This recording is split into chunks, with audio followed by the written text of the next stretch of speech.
This is the Lone Crater YouTube. We hope this video helps. In this video, I will show how to fix Dodge Charger hood gap, updated. Start by parking level and measuring gaps with a ruler to find the worst spots, then mark them. Loosen hinge bolts slightly and test movement while keeping one hand on the hood to control seating. Adjust hinge position in small increments, red-iron bolts, and remeasure. Finish by confirming the hood latches cleanly and drives safely. Begin diagnosis by visually inspecting the latch and striker for uneven wear and engagement issues. Next, examine both hinges for play, bent mounts, or missing hardware that allows the hood to shift.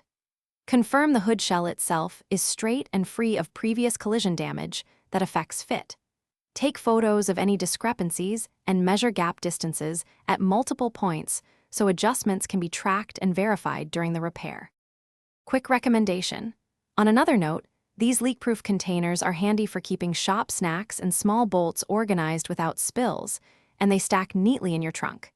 If you find this video helpful, please subscribe and like so I can keep making practical content.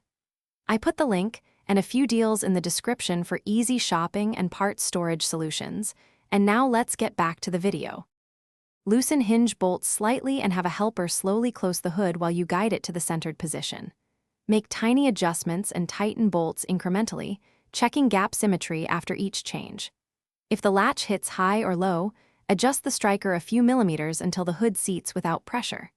Recheck gaps, test the latch several times, and take a short drive to ensure nothing shifts while on the road. Thanks for watching. Consider subscribing if we helped you.